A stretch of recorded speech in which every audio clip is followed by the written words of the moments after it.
Assalamualaikum warahmatullahi wabarakatuh. Salam sejahtera untuk kita semua. Pada kesempatan kali ini, Ibu akan membahas mengenai lembaga sosial. Tujuan pembelajarannya adalah yang pertama, peserta didik mampu menjelaskan pengertian lembaga sosial. Yang kedua, peserta didik mampu menjelaskan jenis-jenis lembaga sosial. Dan yang ketiga, peserta didik mampu menjelaskan fungsi lembaga sosial. Interaksi sosial adalah kunci dari semua kehidupan sosial, karena tanpa interaksi sosial tidak mungkin ada kehidupan bersama, sehingga melahirkan lembaga untuk memenuhi berbagai kebutuhan hidup manusia. Apa itu lembaga sosial? Lembaga sosial adalah lembaga yang mengatur rangkaian tata cara dalam memenuhi kebutuhan manusia dalam menjalani kehidupan dengan tujuan mendapatkan keteraturan hidup.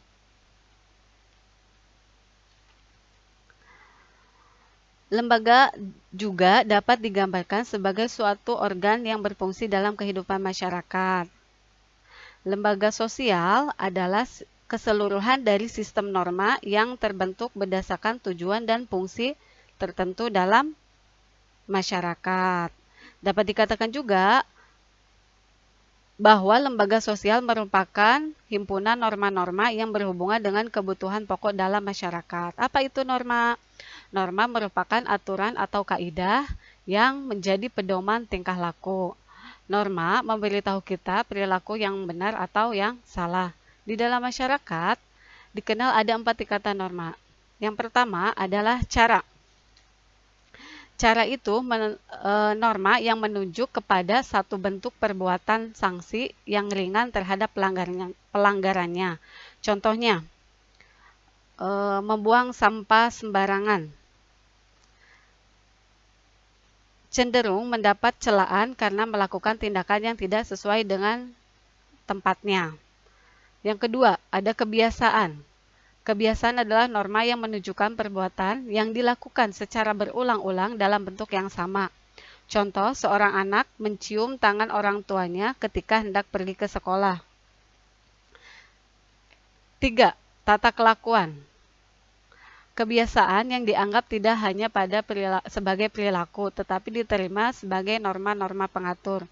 Contohnya, pelajar memakai seragam yang rapi sesuai dengan jadwal. Yang keempat, adat istiadat.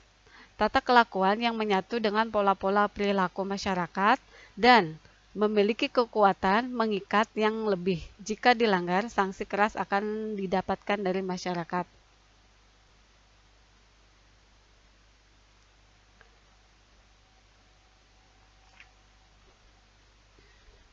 Nah, untuk jenis-jenis lembaga sosial itu ada 5. Yang pertama ada lembaga keluarga, kedua lembaga agama, ketiga lembaga ekonomi, 4 lembaga pendidikan, dan kelima adalah lembaga politik. Apa sih fungsi lembaga sosial? Yang pertama, memberikan pedoman kepada anggota masyarakat. Yang kedua, menjaga keutuhan masyarakat yang bersangkutan. Yang ketiga, memberikan pedoman kepada masyarakat untuk mengadakan sistem pengendalian sosial. Kita bahas yang pertama itu mengenai lembaga keluarga ya. Keluarga merupakan unit sosial terkecil dalam masyarakat yang terdiri dari ayah, ibu, dan anak. Keluarga berperan membina dan membimbing anggota-anggotanya untuk beradaptasi dengan lingkungan fisik maupun lingkungan budaya di mana ia berada. Apa fungsi lembaga keluarga? Yang pertama adalah fungsi reproduksi, yaitu di mana pernikahan diharapkan akan memberikan keturunan. Yang kedua adalah fungsi proteksi. Fungsi proteksi ini adalah memberikan perlindungan kepada anggota keluarga. Yang ketiga adalah fungsi ekonomi, sebagai pemenuh kebutuhan keluarga. Yang keempat ada fungsi sosial, yaitu di mana pertama kali diperkenalkan nilai dan norma. Yang kelima, fungsi afeksi, yaitu memberikan rasa kasih sayang dan perhatian. Yang keenam, fungsi pengawasan sosial, di mana dalam anggota keluarga tersebut bisa saling mengawasi. Dan yang ketujuh, fungsi pemberian status, di mana di dalam keluarga itu bisa mendapatkan status atau kedudukan seperti ayah, ibu, ataupun anak. Lanjut, yang kedua adalah lembaga agama.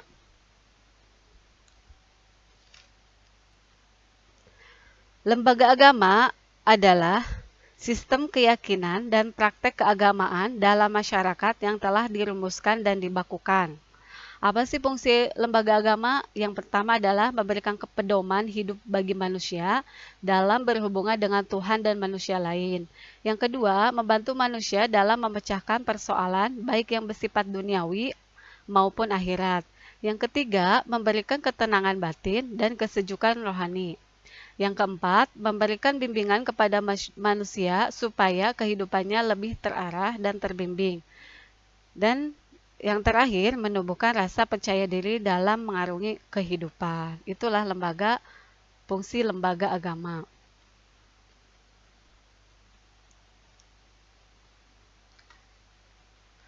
Di sini ada fungsi lembaga agama secara nyata dan secara tidak nyata.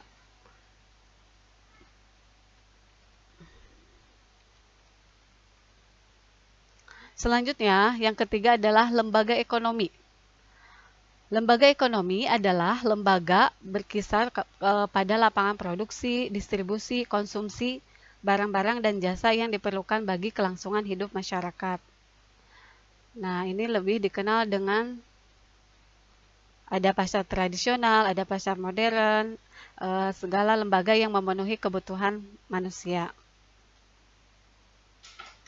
Apa sih fungsi lembaga ekonomi? Yang pertama adalah memberikan pedoman untuk mendapatkan bahan pangan. Yang kedua, memberi pedoman untuk melakukan barter. Ketiga, memberikan pedoman untuk menggunakan tenaga kerja. Keempat, memberi pedoman tentang harga jual beli. Yang kelima, memberi pedoman tentang cara pengupahan. Yang keenam, memberi pedoman tentang cara PHK. Dan yang terakhir adalah memberi identitas bagi masyarakat. Secara umum, tujuan lembaga ekonomi adalah untuk memenuhi kebutuhan pokok demi keberlangsungan hidup masyarakat.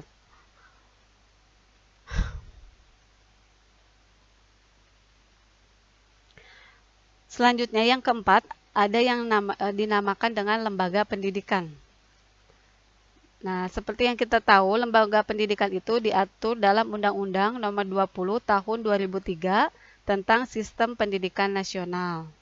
Pendidikan adalah usaha sadar dan terencana untuk mewujudkan suasana belajar dan proses pembelajaran agar peserta didik secara aktif mengembangkan potensi dirinya untuk memiliki kekuatan spiritual agama, pengendalian diri, kepribadian, kecerdasan, akhlak mulia, serta keterampilan yang diperlukan dirinya, masyarakat, bangsa, dan negara. Nah, lembaga pendidikan itu dibagi menjadi tiga, ada yang bersifat formal, informal, dan non-formal. Yang bersifat formal mungkin sudah kita tahu ya, biasanya itu pendidikan di sekolah yang diperoleh secara teratur, sistematis, bertingkat, dan dengan mengikuti syarat-syarat yang jelas.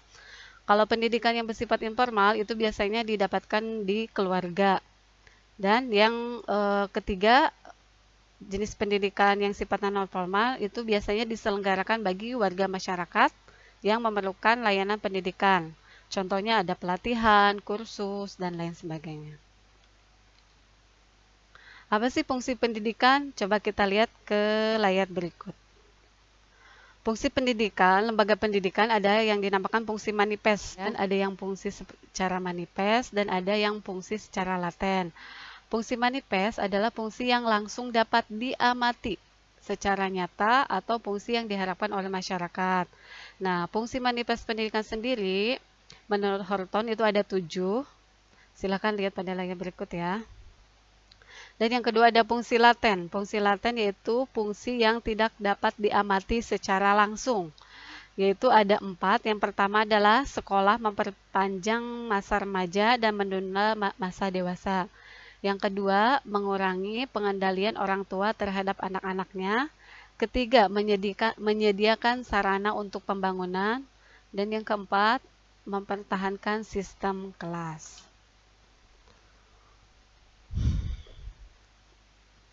Selanjutnya, yang terakhir adalah lembaga politik.